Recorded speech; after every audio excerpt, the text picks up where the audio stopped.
Well, hello. Welcome back again for more true crime and legal updates. And today we're doing more on the Masterson trial. Basically, I'm going to go back to Friday and Monday and Tuesday. There were not a lot of witnesses in the beginning of the week. It was mostly closed, no jury, mostly motions, and a lot of interesting things came forward. Witnesses started again yesterday afternoon. I have a little bit on that. And then again today, fully a full day. Well, let's go back to Friday first because some things happened on Friday, which my last update, we went through most of Thursday and just a little bit of Friday. But one of the things that happened on Friday, which would be day 15 of the trial, was that the defense brought their witness out. That was an expert, and she's a psychologist, an expert on assault, and her name was Mindy Mechanic, and she is telling it this way. Basically, she's a what they call a blind expert. She did not interview any of the victims or the accusers. She did not interview Danny Masterson. She did not go deep into any of the reports or any other. She's not an expert witness that is what you would call well versed in this particular case.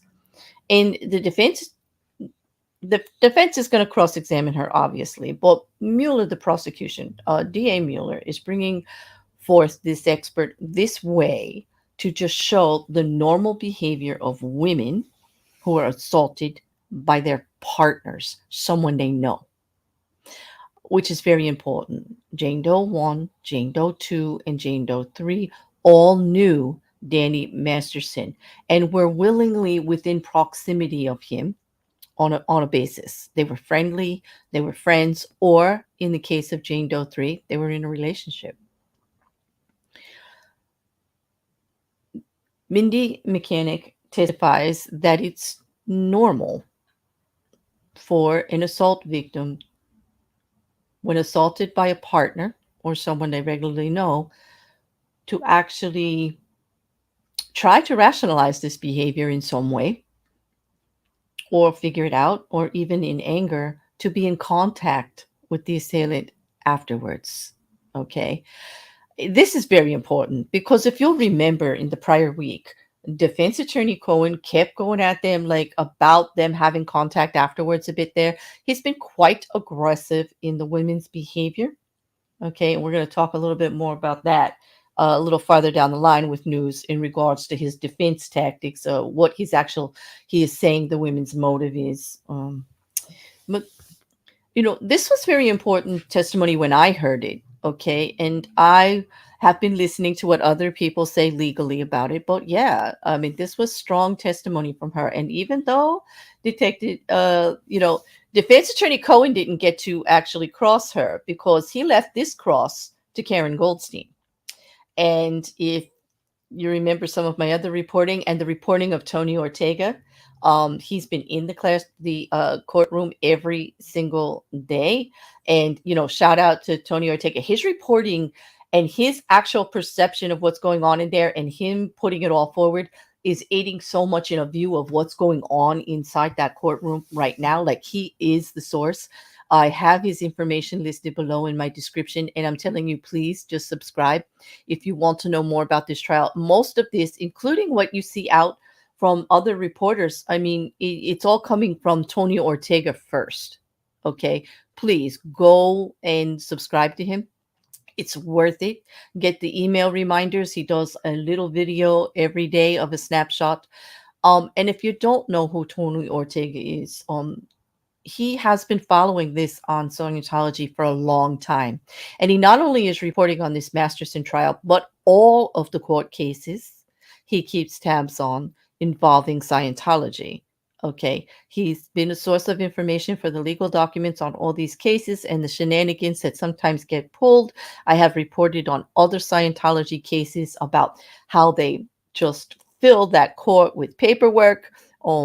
And there is a civil suit in this case also. I'll remind everyone that Danny Masterson is on trial for the assault. Okay, the same three accusers in here, the assault, Jane Doe 1, 2, and 3, have a civil suit against Danny Masterson, along with their partners and families, okay, in regards to Scientology and the harassment that happened to keep them from filing their assault reports with the police, and what happened to them after they filed their assault reports with the police and the investigations began.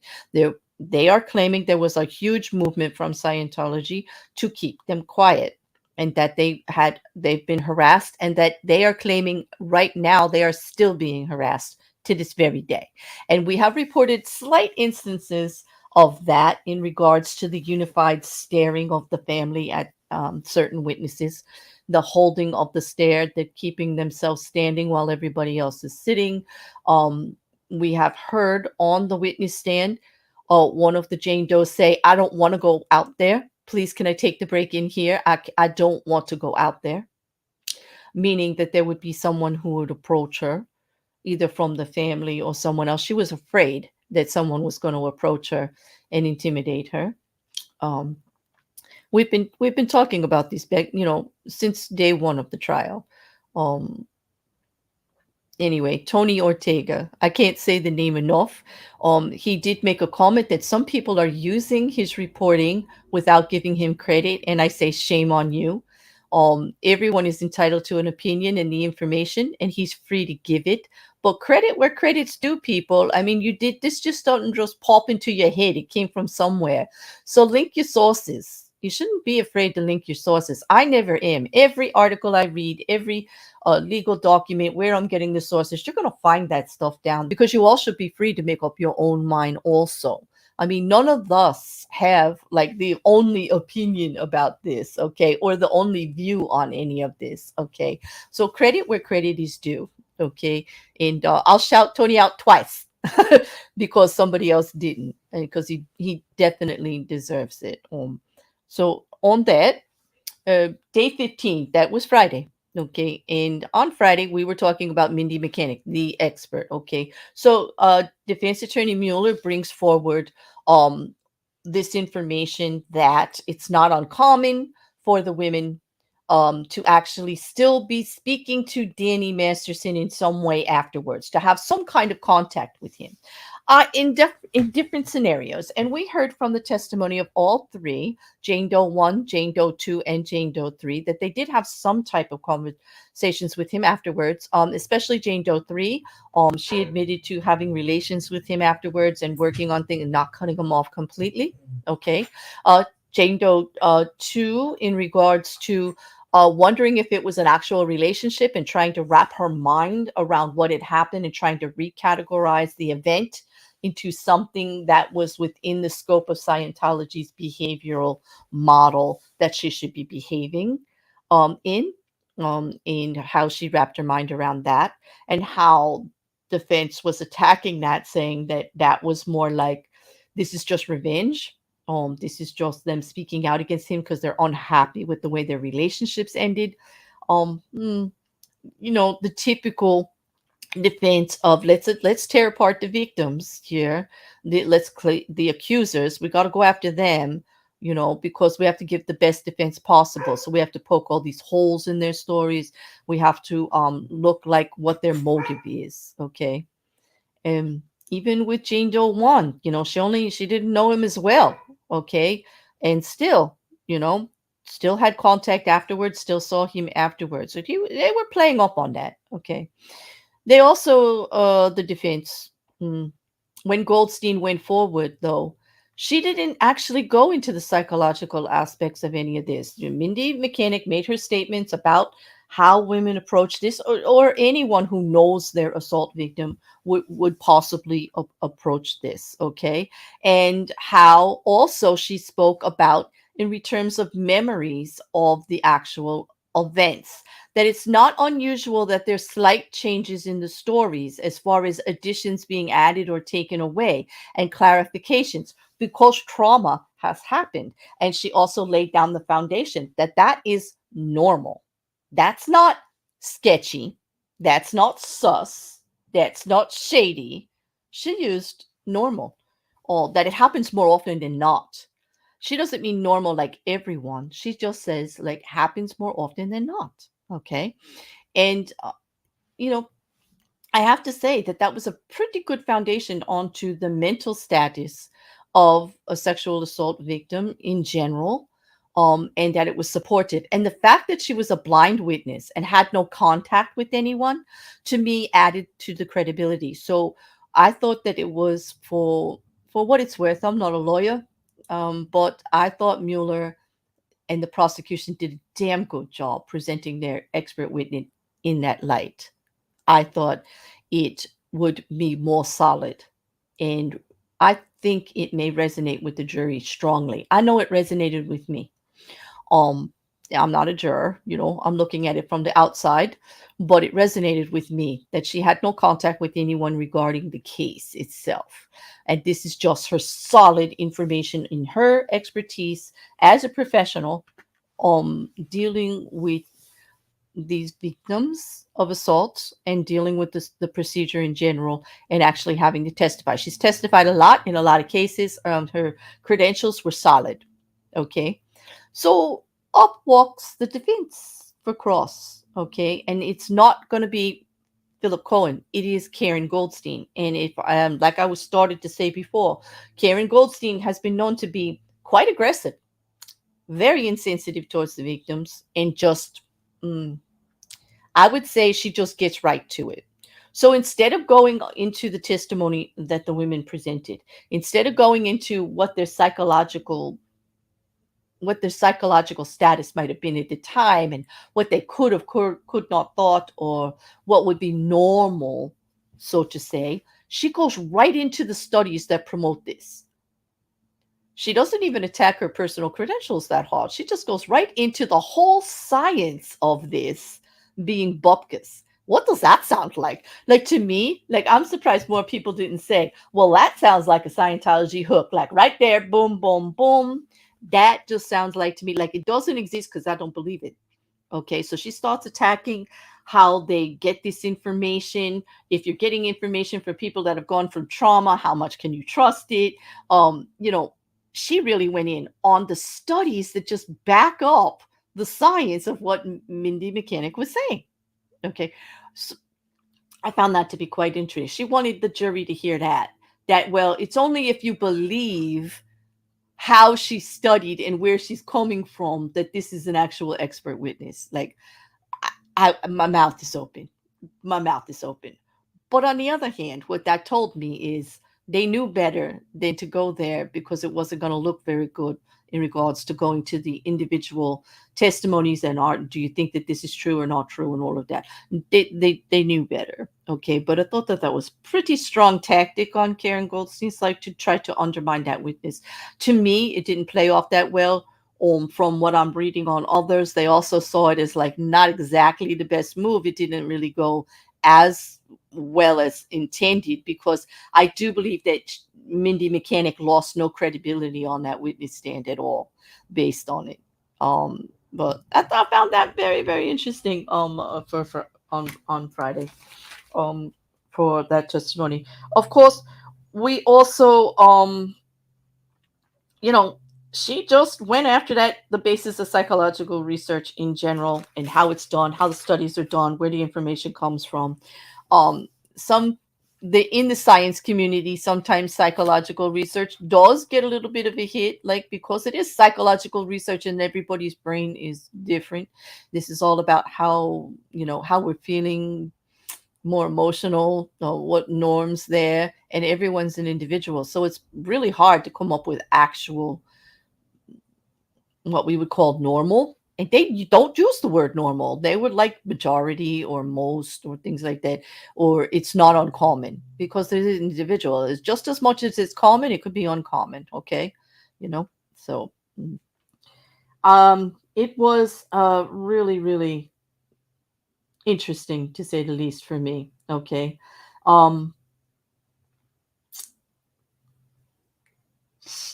as it's to sum up Mindy Mechanic's testimony, basically it reaffirmed that for Jane Doe 1 and Jane Doe 3 and Jane Doe 2 to actually have contact with Danny Masterson in any way afterwards is not abnormal because they knew him beforehand. Okay. And that it's also not abnormal to have slight differences in your story, small little remembrances that don't line up. Okay. Uh, And so that to me was really credible. I was very pleased to read the rest of what was said there. There's great detail. And like I said, if you want to go with what Tony is reporting, Tony Ortega is reporting has actually happened in the courtroom, like word for word. It is not a transcript. It's not a legal document. So keep that in mind. But it's what he feels he heard. Okay. And what he feels uh, was stated along with opinion. So he's repeating conversations and adding his opinion along with it. But yeah, um, definitely it was worth it. It's worth the view. Okay. So let's move on to Monday, which was no jury, closed day, and sometimes these are my favorite days because we get to look. We don't often get behind the scenes to look at this, what's going on in the actual courtrooms itself. Okay. And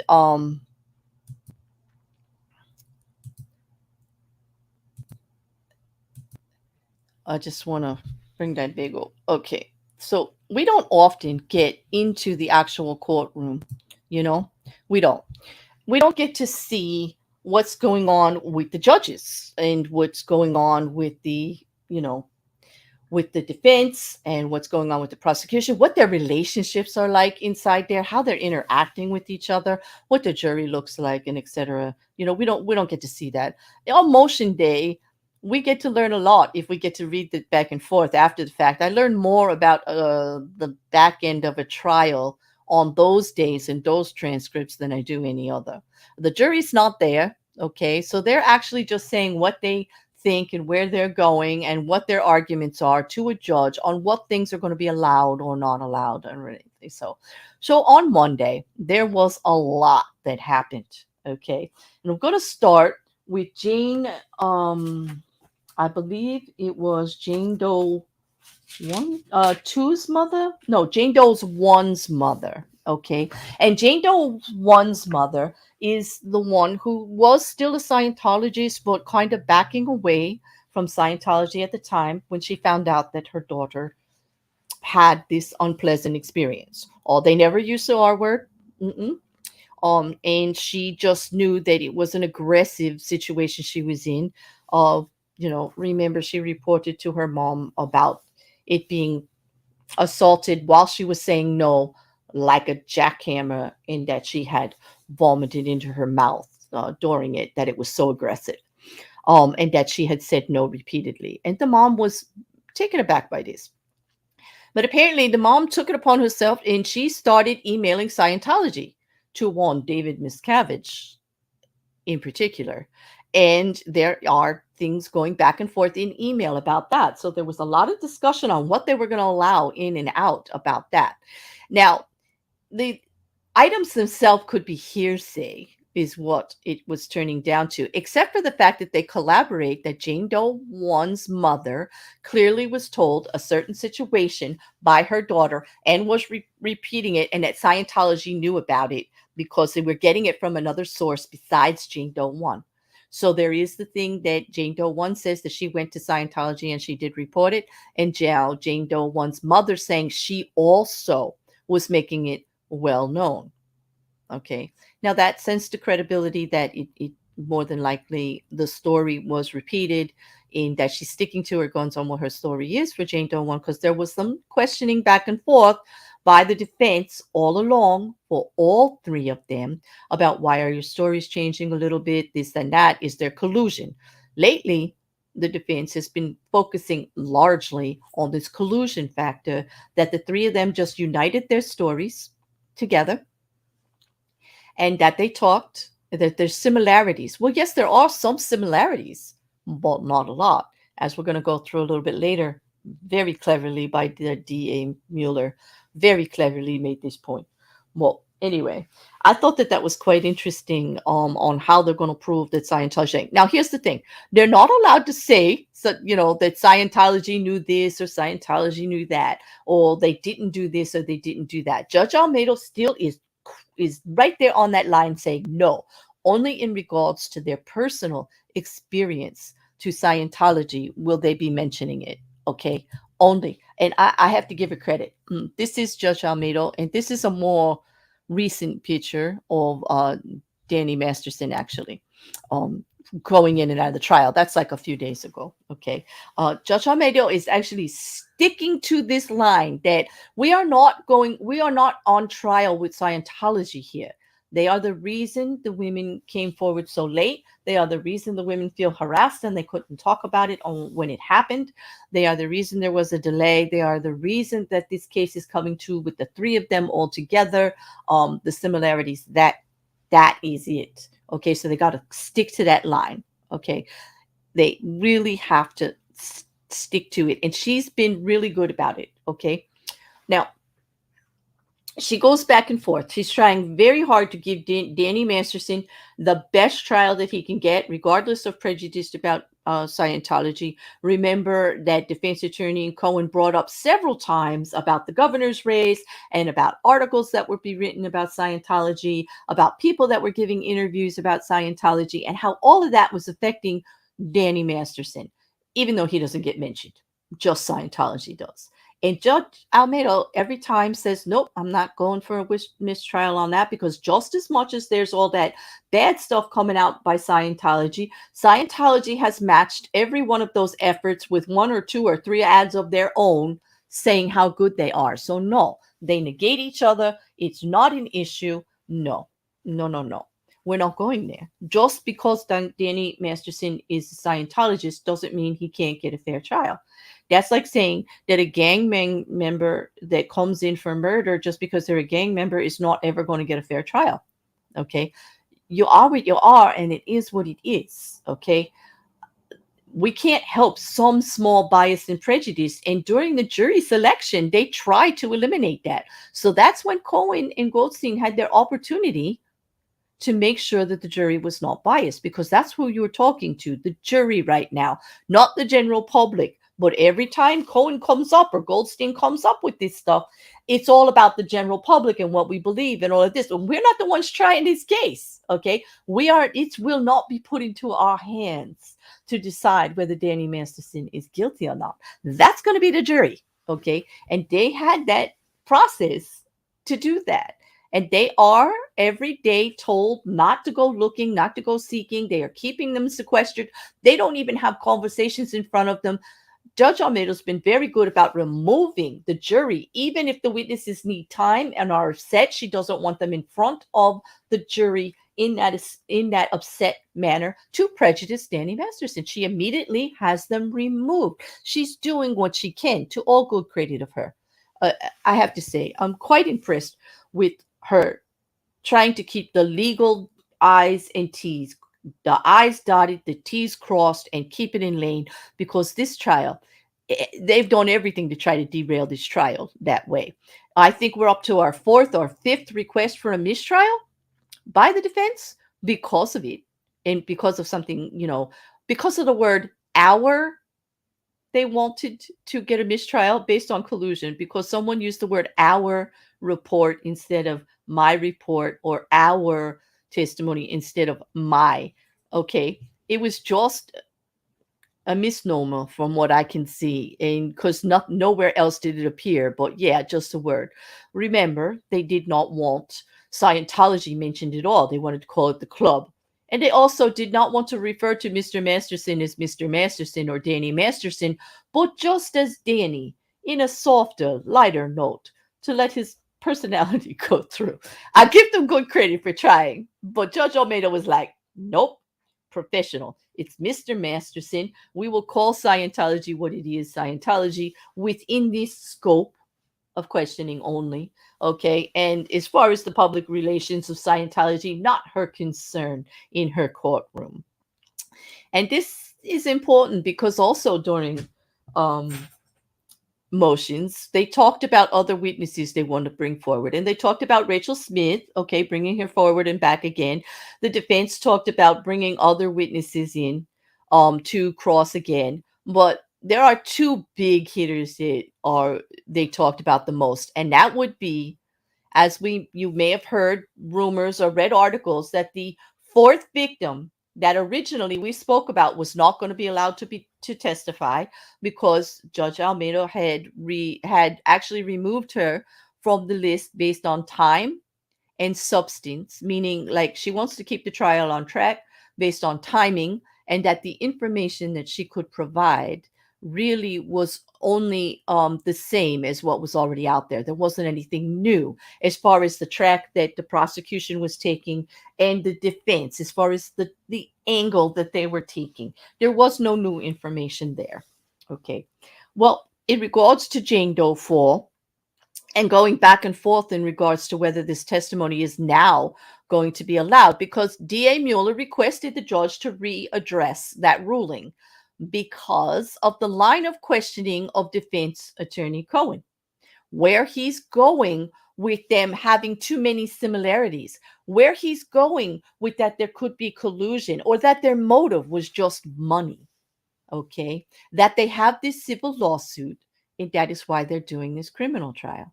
Well, Jane Doe 4 doesn't have that in common with Jane Doe 1, 2, and 3.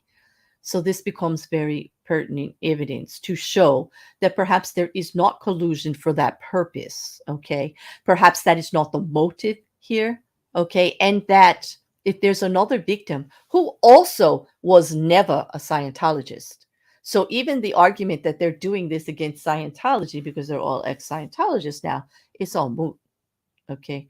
They're trying to show, the prosecution wants to bring forward a victim who has similar stories, similar events, okay, happened prior to him getting into a relationship with Jane Doe 3, okay, and that it was similar enough to show pattern and to add some credibility to the stories and to try to eliminate that motive of this whole thing is here like this just you know, just because they want money in the civil case to make the civil case look good, that they're all colluding to do something against Danny Masterson and the way Scientology treated them. Because this victim, this witness is going to testify to two events. I don't know if they're going to allow both events in. There are two events that she say happened. Judge Almeida may keep it to just the one, okay, because of time, like she said, and if there's no extra pertinent information, they're not gonna do that. So that was like really big news, okay, and you're gonna hear testimony on that. I believe that they're gonna start with that on Wednesday. There'll be testimony on Wednesday and Thursday, but not on Friday. There'll be no court, but I'll be back on Friday to talk about Wednesday and Thursday. So basically what I'm telling you here is only the discussion that Tony Ortega is reporting and several other news organizations are reporting that happened between Judge Almeida and the defense and the prosecution during the motions day of Monday. Okay. And they went back and forth about it, but basically as much as defense attorney Cohen did protest that he did not want this witness in, he even admonished the judge. Get this, he said, well, if you allow testimony from Jane Doe 4, and based on previously you said we didn't have time, and now you're going to say you're going to bring her in, well, I'm going to bring Jane Doe 2 back in to talk about her because they know each other, or was something, there was some similarity, something he wanted to talk about, and he needed to bring back the detective again, and he needed to go into the investigation again. And she's like, no, the prior testimonies of those people, you can readdress them with anyone else you want, but we're not going to be bringing all of these people back just because we have another witness here. You may talk to the new witness about all of that and get it on record. Okay. And he just said, well, I want it on record that I'm requesting this because, here we go again. Perhaps he's going for another mistrial request, but she stood her ground. She stood her ground and said, no, legally she is allowed to do that. Okay. And she said, because You opened the door. I agree with Prosecutor Mueller that you opened the door to this with your line of questioning, your change of where the defense was going. Okay, this different than where it was when we discussed this on October 4th. And I said, no, we're not going to have her in because there's no new information there and it's just a time waste. He said, and she goes, I stand by that part there, except for you've opened up this new line of questioning with all of your challenges, and this witness actually pushes back on that and is credible, and we have to offer a fair trial also to the prosecution, not just the defense. We have to be fair to them too. You opened the door. I agree with DA Mueller. You opened the door. And this witness answers all those questions that you keep throwing at the other three. You know what I mean? Like it's going to add pertinent detail and help to solve those questions that you have. So she stood her ground. And so we are going to be hearing from Jane Doe 4 in the rest of the trial. Mhm.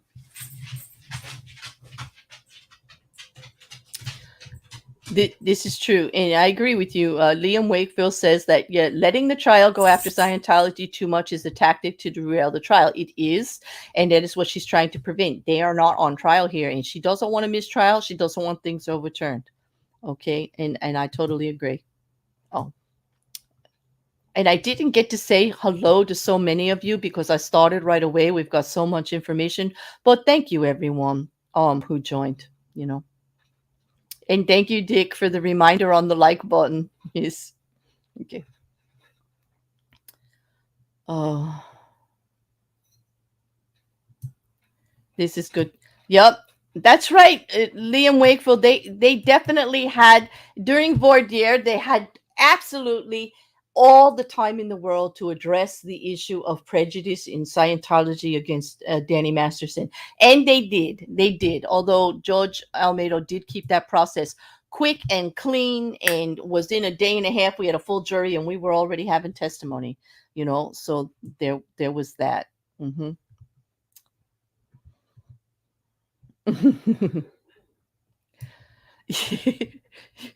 That's a very cute comic. Liam, you're cracking me up. And hello, Aaron and Charlie and Autistic Shield and Turtle Munoz and MC Record, Callum and Charlie. Nice to see you back. Dick Dawson, so nice of you to stop by.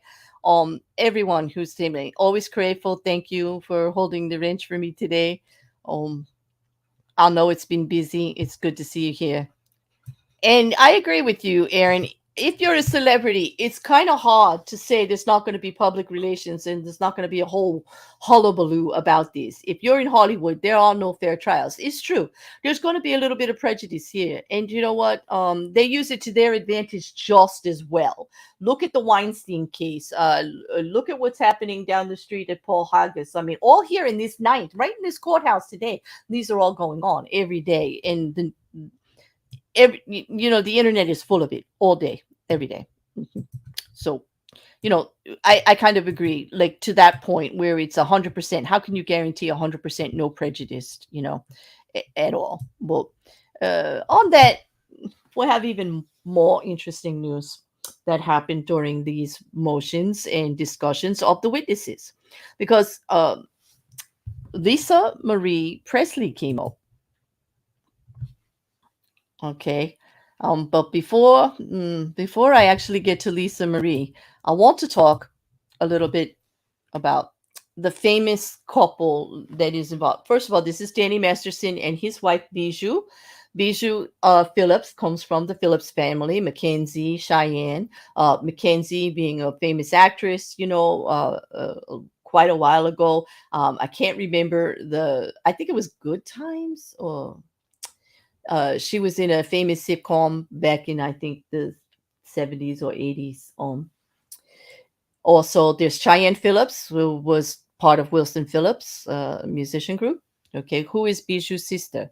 Okay, they have been coming on and off to support Bijou. Bijou's been there very often in the trial. Tony Ortega's been pulling. His brother's been there. Bijou's Cheyenne's husband has been there, who's very big in Scientology. Cheyenne Phillips, I want to tell you, is not a Scientologist though. She's a Christian. Okay.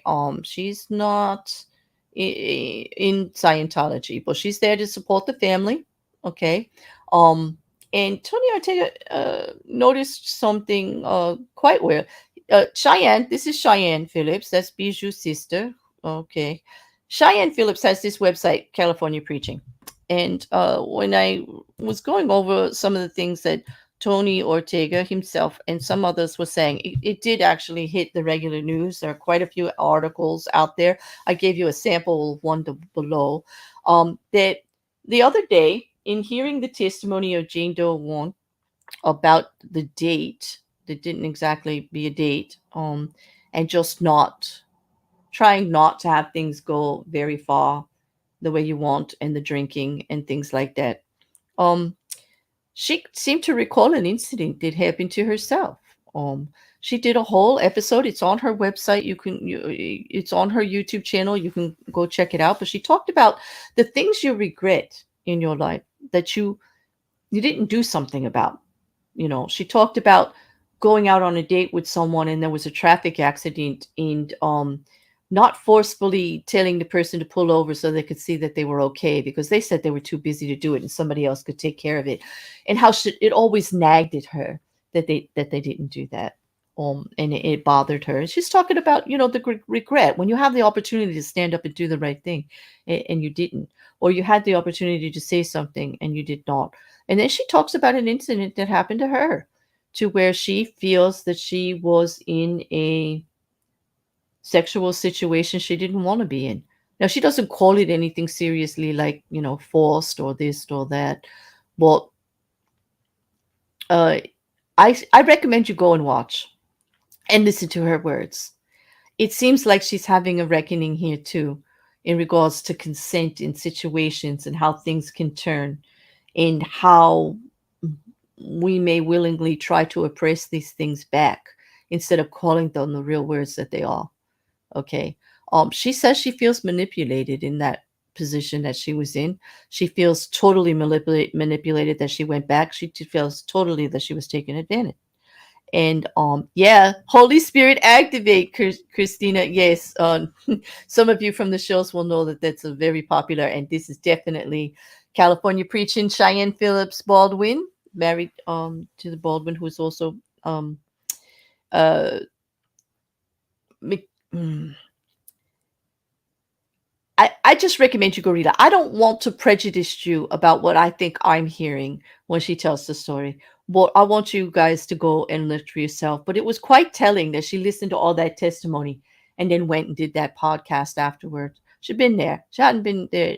She's not back yet. She's not there as often as Mackenzie or the brothers or the rest of the family. But he does have a good support system showing up every day. His best friend, several of Bijou's friends are there to support, And yes, Bijou Phillips and Danny Masterson are still married. And she's there every day. If you mean Bijou, yes. This is Cheyenne, her sister. And on Cheyenne's website, she did a podcast type YouTube thing, talking about the regret of not saying something when you had a chance to say something, or doing something differently. And there were three different incidences, and one of them was very similar to what she's hearing in the courtroom. So I found that to be quite telling, and so did several of the news media, including Tony Ortega. I am trying so hard.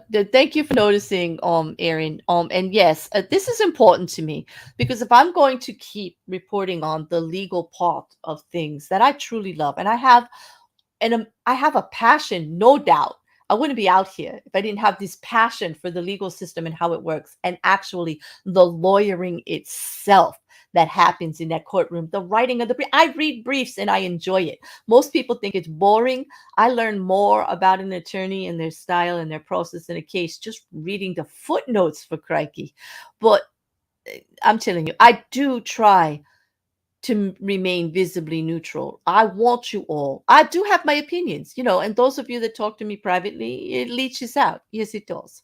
I don't think any of us can be totally unbiased when it comes to something as volatile as an assault case, For me, when it comes to the issues of consent and the statute of limitations, that's been a thing for me for ever since I've been out here. I started covering the Manson case before because of it. I was interested in this case because of the legal hook of the statute of limitations, them finding a way to negate all of those years. Look how long it was, these assaults. Look how long, 2001. And he's on trial. Okay. Yeah, I know YouTube. Yeah, another valid point. They want blood, drama, and misery. I'm going to give it to them, but somebody else is always going to be the one causing it, and I'm just reporting on it. I'm not giving them all that. I'm just not. I definitely just can't. hmm Um, Yeah. I don't know if it's China or Cheyenne. I say China, China Phillips. I'm not sure I'm sure everyone pronounces it a little different. Um, I just can't correct myself to get to whichever one. hmm and no, the turtle moves. And I claimed bias with Johnny Depp. You heard in every single episode I did. I did tell everyone I was being biased. I had followed that for too long and had too much of the evidence prior to the trial to actually be unbiased. I was. And I admitted it. When I'm biased, I admit it. But in this case, I'm trying really hard not to. I want Danny Masterson to get a fair trial. I really do, because if he's guilty, I need a fair trial so that he actually gets so justice is done for the accusers, the victims. Okay, I'm telling you that we do have to follow certain protocol. We do have to be fair to both sides. But in regards to Johnny Depp, you're absolutely right. The turtle moves, and I never claimed to be unbiased on that one. I said I was biased every one we did, and that's why I did it at night. My recaps with my friend Mandy, who also had followed it for so long. When it came to the actual live trial that I did the review with Ranty, I tried to stay as unbiased in the reporting of what both sides were doing, but never my stance on what I thought should happen. Okay, never. Okay. There was so much history there, I just couldn't get away from it. So I just admitted it. I just admitted it straight out and never claimed it, And you were there, Turtle. You heard me. I would tell them that I was biased in certain regards of what I want to happen. But as far as, what both sides were doing, I tried to be very fair when the defense was presenting things a certain way. But come on, you saw those attorneys. That was ridiculous. Okay.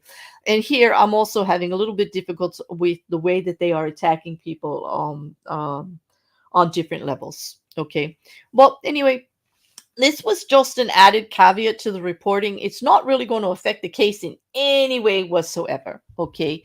And that brings me to the next part that I want to talk about. If y'all don't have any questions on that, I'm going to move on to Lisa Marie Presley, who also came up in regards to how are we going to go forward with witnesses. Now, Lisa Marie Presley is listed on the prosecution's list. Okay.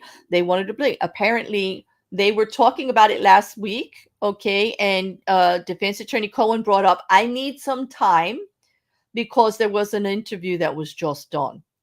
Okay. And now that's been explained. I didn't know what that meant. I didn't know if she was out there publicly or speaking or something happened. But basically, it was all in-house, and here are the details on it. Lisa Marie Presley had been subpoenaed way back. Okay. And she answered that subpoena with a lawyer and a request that if she's going to come in and give a statement or if she's going to actually testify, she wanted immunity. All right. So they didn't know what she was going to talk about. They didn't think they were going to need her. They never pursued it. Okay. Come to about a week or so ago, they decide to readdress it. They talk to Lisa Marie Presley and say, okay, based on what you're going to tell us and everything, for you to come forward and testify, we will give you immunity. So therefore, she had an interview with the investigators of the case. Okay, Ray, and also with DA Mueller. And that is what I believe defense attorney Cohen is speaking on. He needed time to go over all of that because it just happened. So first of all, he tried to get it thrown out because it just happened. He said they never listed it. They're hoodwinking him by throwing it in last minute because of this testimony that Lisa Marie Presley wants to give. which is big, but not so big for this trial. I will tell you that. But it's big. It's big when I can understand why Tony Ortega made such a big boom about it. Because, in regards to Scientology in general, which I'll remind you, the Masterson case is not about, and Judge Almeida came right out of the box and said, whoa, it's not about Scientology. But let's just hear out here without the jury what's going on with Lisa Marie Presley. So basically, they laid out what she was going to testify against, and they had to decide between the defense attorney and the prosecution and Judge Almeida what was going to be allowed and what's not. Judge Almeida gets to say what's coming in and what's not. She gets to know what Lisa Marie Presley knows and what she would be testifying if given full reign by the prosecution to bring her in to say everything. Well, in those disclosures, it came out that Lisa Marie Presley was willing to come forward with her immunity now to testify that she was contacted by Scientology to go against and to keep the filing of the report from Jane Doe. She was going to keep her back. That she was actually part of the process of what they're calling the harassment. Okay. And if she's willing to come forward and talk about that because she feels terrible about it. She has apologized to the victim. She was friends with her. Okay. And it turned out to be quite the big thing. Okay. Quite the big thing. Okay.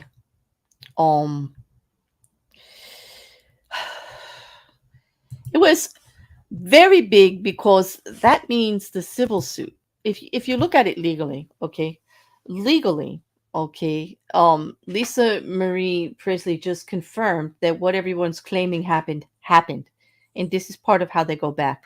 She's saying she was contacted, she had conversations with Jane Doe, and then she reported back to Scientology on it. Okay, and that they were just telling her that this doesn't look good for them, whatever, and then she did talk to her, trying to prevent the legal report. Okay. um it was rough because Judge Almeida, in all fairness, said no, that's more about Scientology in the other case than it is about this one. That doesn't actually add any credence. We're not going to talk about that part of the harassment at that point. What she is going to be allowed to do is to say that she had conversations with Jane Doe and reaffirmed that the incident, what she told her that happened, that she didn't support her the way she wanted to and feels guilty, but she's not allowed to say who she spoke to in Scientology or that she was, demanded in any way into the reporting and things like that. So there's like a fine line that's going to be if she does get to testify. But not fully. I mean, it can only support certain things, right? So right now, it doesn't look like she's going to be coming in there. Jane Doe 4 is, well, Lisa Marie Presley right now, it doesn't look like they're actually going to call her 4. It's going to depend on whether that information to confirm information with Jane Doe is actually going to be pertinent. Okay. Big news, though, for the other civil trial on harassment that they have going. I think that now that she has immunity, I think she will feel confident to actually go forward and actually perhaps be part of the civil trial. Now we'll have to see what that has. It just opens up for a lot of speculation, and I agree. I'm just speculating here. Like we don't know what's going to happen about this like right now. But she was friends with one of the accusers, one of the Jane Does, and apparently at the time she was a Scientologist. This was back in 2004. And she since has left the church and has thought of things differently,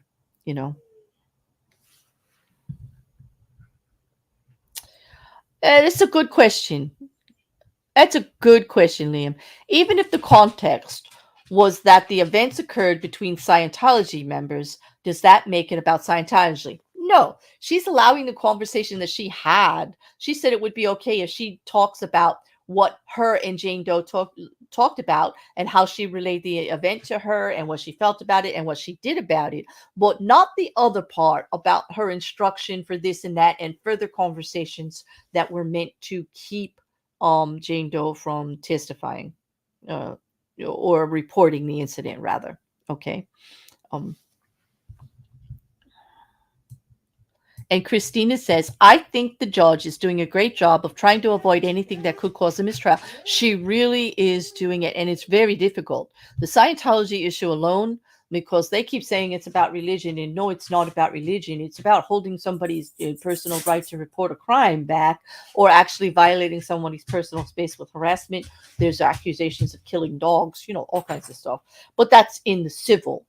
That part about the harassment and the dogs and all is in the civil part. This, they only are allowed to speak about Scientology in that the reason these women did not file charges against Danny Masterson within the statute of limitations was because of their involvement with Scientology, their belief that they could not report him based on the rulings of Scientology and what would be considered proper behavior within Scientology. They're also allowed to speak about Scientology as far as their mental status, about how they felt about what happened to them with Danny Masterson, how Scientology led several of them to believe that they went through auditing and all, that they had perhaps caused this in some way to themselves. Okay. And that it wasn't actually what it was, that actually the teachings of Scientology and the reaffirming of what those teachings meant by other members of Scientology reinforced the woman to believe that Danny had a right to do whatever he wanted to do. And that is allowed to be talked about. And that is being talked about.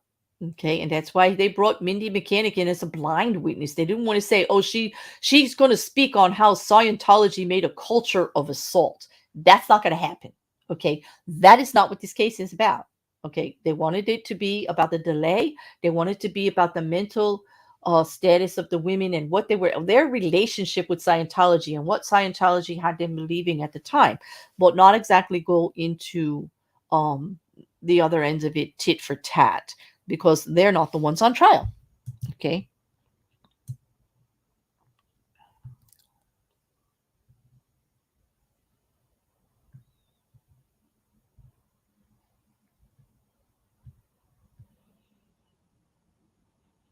Uh,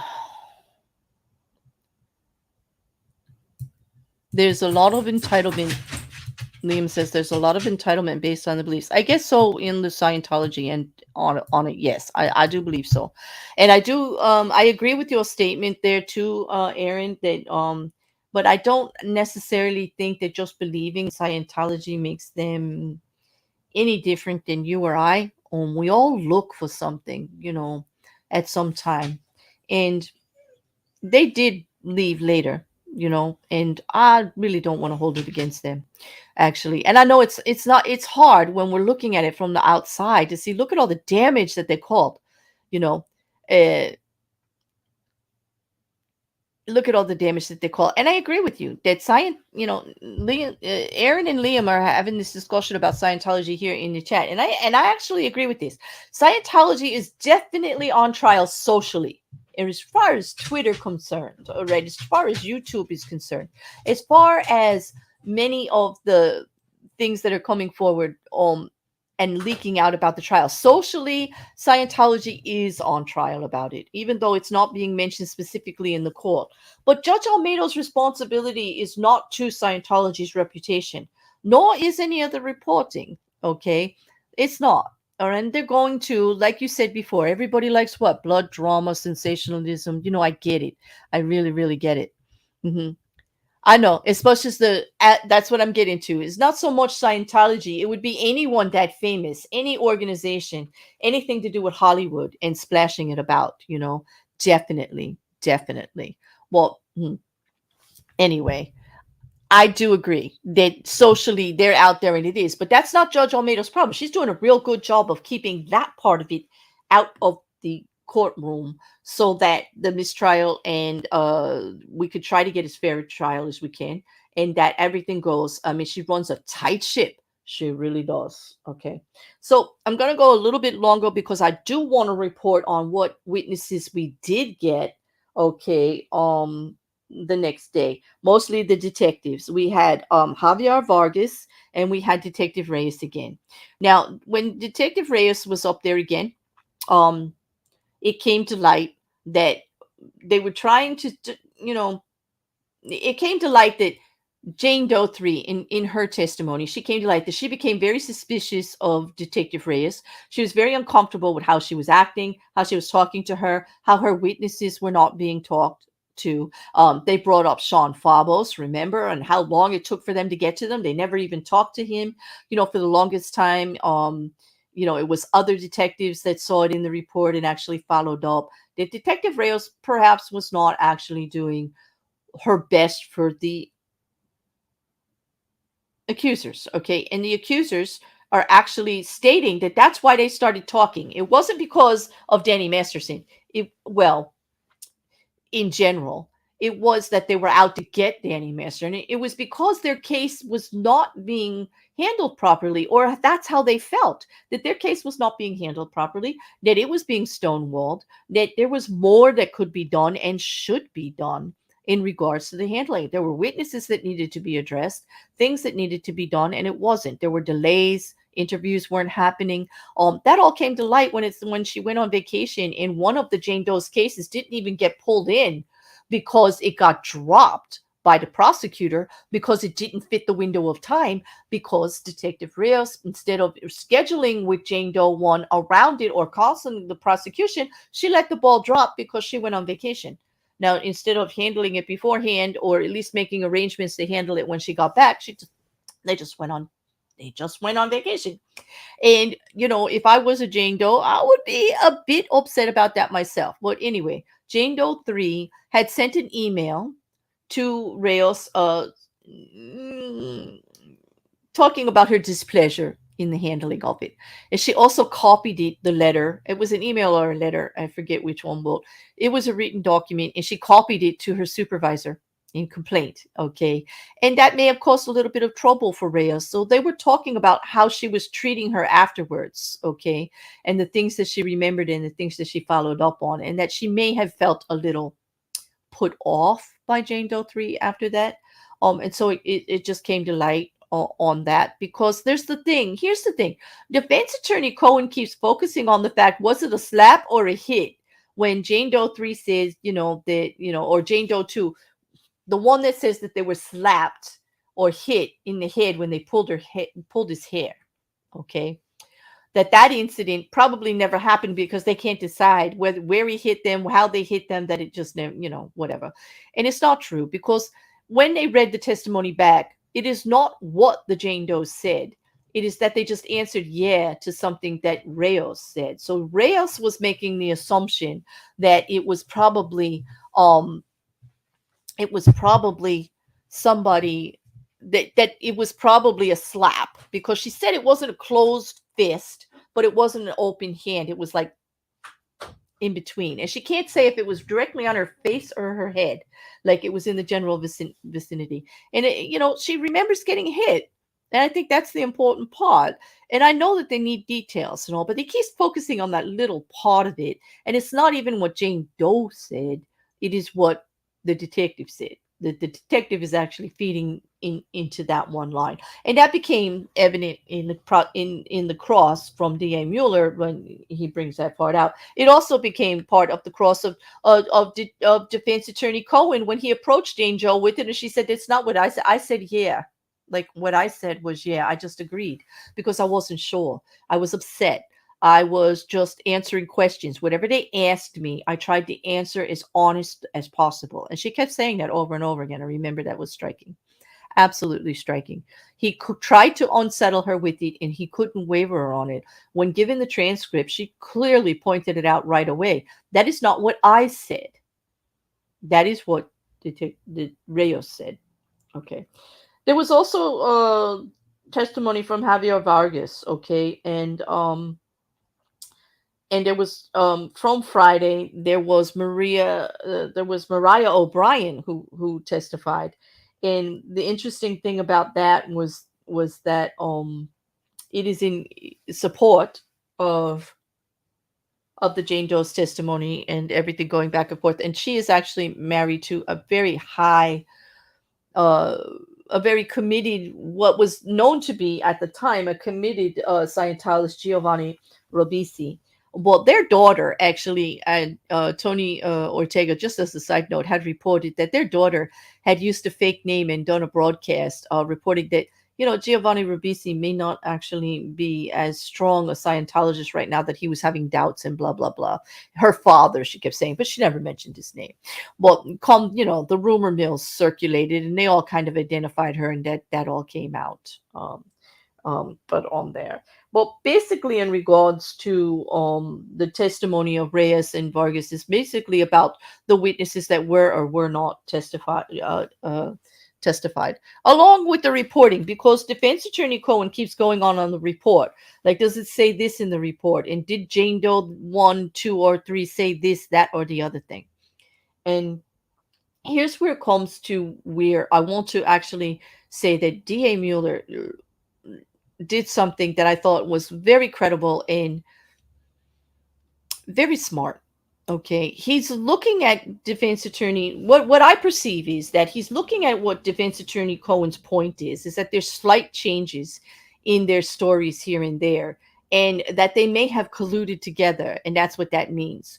So what D.A. Mueller did, and I'm not going to give you the tit for tat, but I'm just going to lay it out. He actually took a different part of each Jane Doe story and asked if the other Jane Does had reported on it. Like, he would say, did Jane Doe X ever report a choking? And he would say no, because that was part of the other one's story. Did Jane Doe 2 report hair pulling? No, because that was part of the other one's story. And so what he did was prove that there were differences in the reporting of the stories, that each incident could be true because there was enough difference about it in their recollections that there was no collusion. Okay. The only colluded part that you could say is that they're all, what they're all saying in unison? That they were assaulted against their will, unconscious or unable to prevent it. Okay. And that they had said no. Some of them saying they said no verbally out loud. Okay. Others saying that they were woken up during it because they were sleeping or unconscious. Okay, that's similar. They all are saying that they had something to drink prior, and that they felt their body change afterwards uncontrollably, the way they were thinking, the way they were moving, and that they have periods that they don't remember. Okay, periods they felt that they were uncontrolled. These are the similarities. Okay, but that doesn't actually speak to conclusion. That could also speak to a pattern. And so I don't really think that after, like, I really thought that it was quite striking that D.A. Mueller actually did go forward with the reporting. That, you see, defense attorney Cohen keeps going back to the reporting and saying they're all reporting the same thing, like this, that, and the other thing, or they're remembering it incorrectly. One little word here, one little thing here. He picks on the way that the hit happened. He goes about the actual gun. Where was the gun? In the drawer. Did he point it? What did he say? Like, what? It was a very small part of the report. Very small. Okay. But he keeps focusing on it. But then he says, well, she didn't mention it in this interview. Why did she mention it in this interview?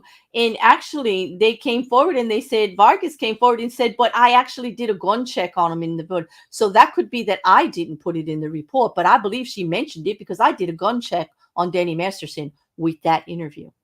Okay. So like, it's not exactly playing out that way. I give him great credit for trying, but I do take great offense at how he's trying to talk about certain things, because when they wanted to bring in Jane Doe 4 and Lisa Marie Presley and all of this, again, Cohen brought in, well, if you're going to do that, I need extra time, because like you told me I couldn't talk about her peeing. Like, you got upset because I talked about her peeing. Jane Doe, stopping to pee on the side of the road. And he brought it up again with the judge about that. And she's like, no, because that had nothing to do with anything. She could have had a full bladder from a glass of water. It doesn't mean alcohol. They're not claiming, the defense is not claiming that Danny drugged them.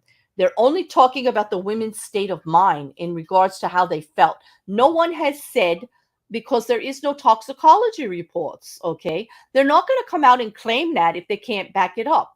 Okay, so why is defense attorney Cohen going to actually going to accuse them of over drinking and being drunk or alcoholics when he doesn't have toxicology reports? Okay, good for the goose, great for the gander. Like, you got to play it fair, you know.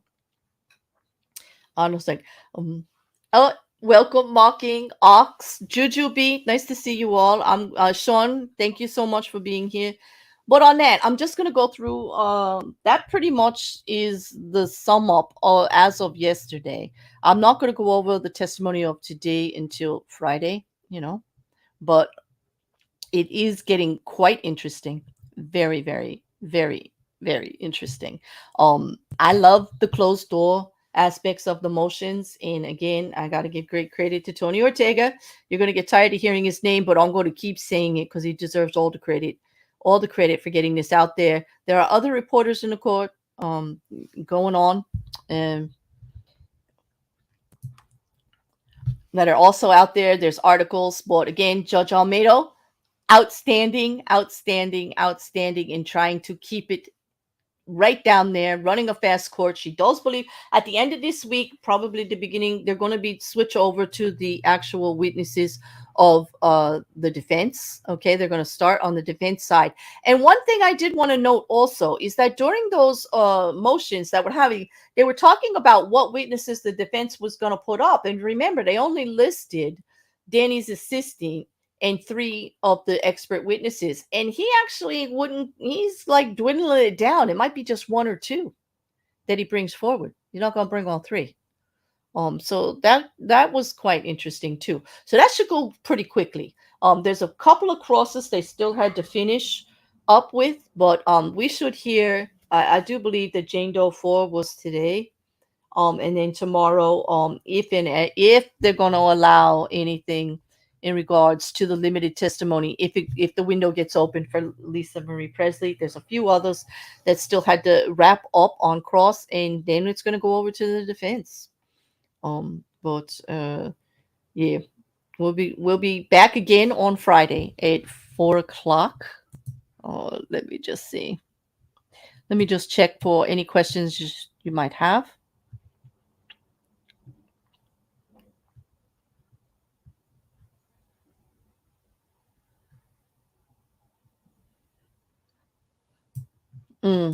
This is true. Hi, Liam. This is actually a really, really good question. If I give aid and succor to a criminal, doesn't that give the law an ability to try me as as an accessory? Companies and religions keep trying to interpret the law to their advantages. This is true. This is, for Lisa Marie Presley, this is why she got immunity before coming forward. And as far as Scientology, I think it could be a big reason as to why they wanted to be out of this case. And the prosecution decided to keep them out of this case because of that religious aspect of it and just making it so damn messy. I can agree with Judge Almeida. Even though the prosecution wanted to go a little more for Scientology, let's remember Scientology brought, Danny Masterson's own attorneys brought Scientology in this by enter into evidence the book of ethics as to why these women shouldn't even be in court. That Scientology had the right to keep them out, even though they were ex-Scientologists. And that went to the Supreme Court and they didn't agree. Okay. But they entered the book of ethics in here. They brought it in and then cried foul when everybody wanted to talk about Scientology and what they were doing. But Judge Almeida did, I believe, made the right choice by saying, let's keep that part out of it because that's not what the trial is really about. The criminal charges are against Danny Masterson, not Scientology. There are no criminal charges against Scientology in regards to this. Let's keep it on focus. This is my courtroom. This is a legal trial against Danny Masterson for these criminal charges, and we're going to stay in that lane. And she's been keeping it there the best that she can. But yeah, it does, hey, they really, it's crazy the way they do.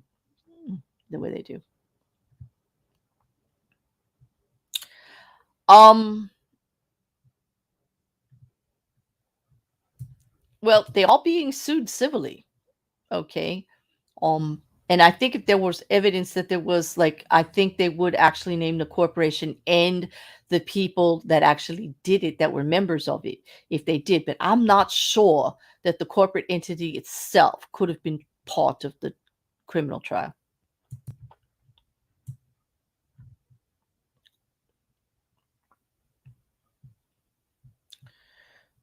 And this is true, Juju. And in the reporting, the expert on Friday, Mindy Mechanic, said that memories are fluid and that it's not unusual for them to remember bits and pieces on and off. You know, Juju says, I enjoy how Tony Ortega got mad at the body language analysis that was occurring. Uh huh. Yup. How dare they? How dare they? In a closed court on the Jane Does. To me, that was a violation, also, Juju. I mean, there's a closed court for a reason, you know. And also to the news organizations, just because you have the initials of their names to use it out there when they've requested to be Jane Does, um I call foul. That's salacious. That's just like you just want to be different. um this just because you can doesn't mean you should, is what I'm going to say about that. They made a request. What's wrong with honoring it, you know? Liam says, seems to me that Scientology related lawyers are too used to getting their way outside of the court. And while they may be good at their jobs, this environment is not letting them play to their strengths. You're right. In the criminal court here, in this with Judge Almeida, it's not going in their way at all. She knows when they're bringing it into their advantage. She knows when they're trying. And she says, you can't have it both ways. And she really did slap them down. She really did. And I agree. When you look at the civil cases that are going on, there's the Claire Headley. Paul Haggis is in this actual court. He's down the hall in another courtroom. Paul Haggis is. We got Claire Headley. We've got the three accusers here: Jane Doe 1, 2, and 3, all in a civil suit with their families against Scientology, in particular for the harassment that they have gone in. We have another suit going about the Sea Org in general, about not paying and giving benefit to the children they may work from the age of 10 in the Sea Org. We're not getting any benefit out of it, and actually being like slavery entitlement and going against labor laws. There's a big civil suit about that also going on that I'll be bringing forth more details on soon. There's some movement there also. Mhm.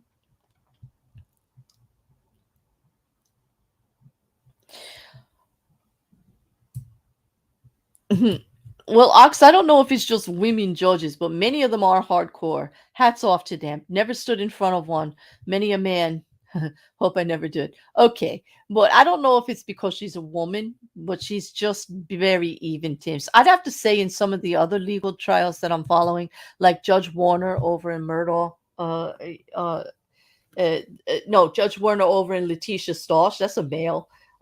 Several of them are male, and they are also trying to toe the line. Like, cut the shenanigans, please. Like, I'm so tired of the shenanigans. They are hardcore. I believe it. I want to give them credit. I do, Ox. I'm not saying what you're saying isn't true. I'm just saying there's a lot of judges out there on both sides that I actually admire, that are actually holding the line down to saying, get this damn shenanigans out of my court, whether there's a camera here or not. You know, um, it's been it's been interesting. It's been very, very interesting. But on that, if there aren't any other questions, that's it.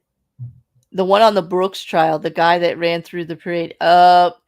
You know what? I felt for her. I really did, and that's all I'm gonna say about that. That was such a mess, and I felt that it was so hard that she had to keep arguing with him, and he just was tired, and she had to remove him so many times. Really, um, she really did. Her patience was just. I don't know how she did it. I would have lost it on day one. I really would. Um, Okay, Liam says the televising of so many court proceedings nowadays has let the general public realize what a hard job they have and how they act to uphold the integrity of their courts. Yes, this is what I focus on. Thank you, Liam, for saying it so eloquently, better than I could right now. But yes, they actually, I am impressed with that all the time, and I like to speak on it.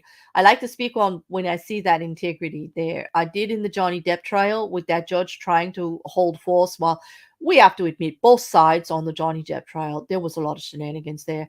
Although I do love the Depp side better. I thought those attorneys were outstanding and they at least had respect for the law and courtroom process. The other side, not so much. And I think you heard me complain about it ridiculously because there were no legal manners there that I could see. They were bulldogs and they were doing what they could. And yes, they have the right to do it. And some practice that way, and they're not really doing anything wrong. It was just to me distasteful and a little disrespectful. Um, I do think that that judge was even toned, and she didn't like this. She smirked. She had a good sense of humor, but she wasn't like neither side pull anything out there. She really did. She's very legally versed. She liked to dot her I's and cross her T's too, just like Judge Almeida. I want to also tell you that when they spoke about Jane Doe 4 and all of these witnesses coming forth, when Judge Almeida listened to the testimony, the interview that Lisa Marie Presley gave, she asked for some time before she weighed in on whether she would come in. Okay. And she wanted to listen, look at the interview, listen to it, and get everything under her belt in detail before she came back. She came back after lunch with an armful of legal precedent. I kid you not. Tony Ortega said she had a pile of papers like coming in with her. She was ready to argue with them on each point of it. That is truly sticking to really wanting the best trial to go forward on both sides so that there isn't a mistrial. That when she makes a decision, she's really looking at legal precedent and really looking at the law when she does it. And the best case for both sides to push the trial forward for what the trial is on. Okay. And she's doing a damn good job of keeping it straight and keeping her timeline, keeping everybody in line, even if it is a Hollywood case and there's all these shenanigans with everything adding. She's really doing a great job. And I like to see it. I like to know that there are judges like that out there. They really are. She's done some big cases, big murder cases, in regards to gangs and things like that in LA County. She's not new to this at all. She's not new to this the prejudice angle of it and or the notoriety angle of it or at all. Mhm. All right. On that, I would just ask you all to do the YouTube things, to like, to share, to comment, as you will, and get it all out there. If you haven't subscribed, please do so. Ring that bell so you know when I'm gonna be on next. As far as the Masterson trial, I'll be back on Friday at 4 o'clock. But tomorrow, I do have a long-awaited "Am I the Asshole" coming out with a special guest, and I hope you'll see me at around 8 o'clock tomorrow night Eastern Standard Time for that. Okay, and for that, I think I'm just going to say goodnight to everyone. Thank you all for being here. And we'll see you again tomorrow, hopefully, if not on Friday. Bye.